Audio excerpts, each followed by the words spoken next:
AJ the Science Guy. AJ the Science Guy. AJ, AJ, AJ, AJ, AJ, AJ, AJ, AJ, AJ, AJ the Science Guy. Science rules. AJ the Science Guy. AJ, AJ, AJ, AJ, AJ, AJ. AJ the Science Guy. Yeah, that's right. Yeah, that's right. AJ the Science Guy. AJ the Science Guy. AJ the Science Guy. AJ the Science Guy. AJ the Science Guy.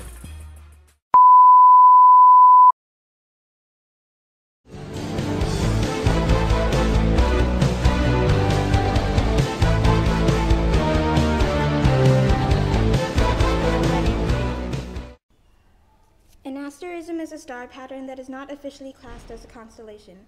They are not officially recognized, while constellations are. Zodiacs occur on set times during the year. During the zodiac, that is when the sun travels through these constellations. The reason why we don't see the sun traveling is because the sun is out during the day. It then travels in a path along the sky through the 12 zodiacs.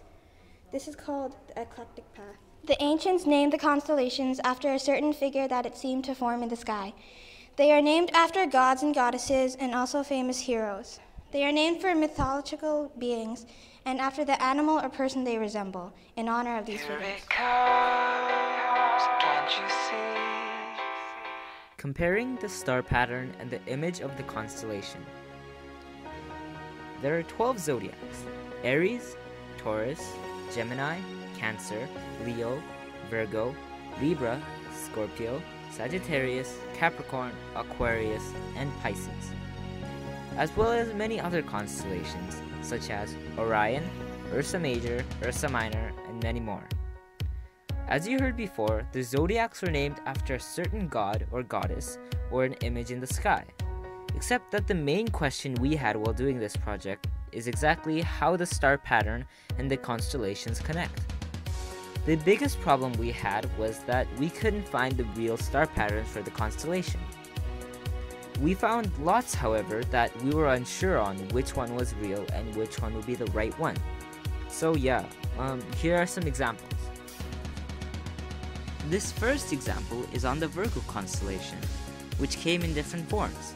Now pay close attention to how the star pattern looks in every picture, because it keeps on changing, and then you might understand how frustrating it was for us.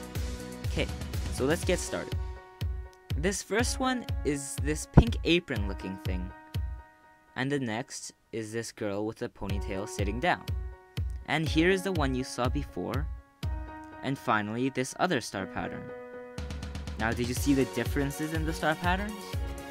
Yeah, and I don't think this Virgo constellation looks a lot like a girl.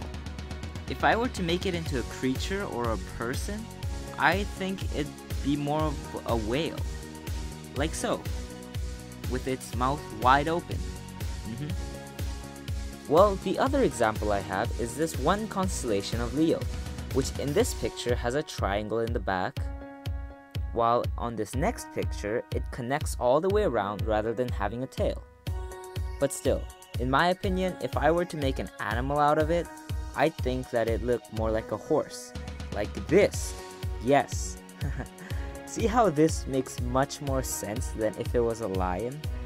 Or if we want to turn it into a mystical being, just make him angry, make him smile, add a horn, and voila! A unicorn! Yeah.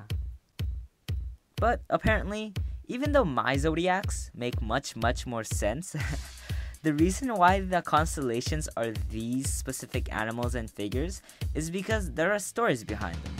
And those stories told back then of mythical creatures now take shape in the sky to remind us of their adventures. Although mostly none of us would know what these ancient Greek and Roman stories are, back then it was probably were like IMAX movies for them. And to make things more interesting, they probably created the constellations to make the stories more fascinating.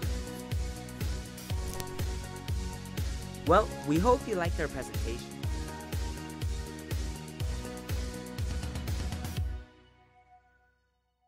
Brought to you by Sung Hoon Kim, Jennifer Tran, and AJ Kamama.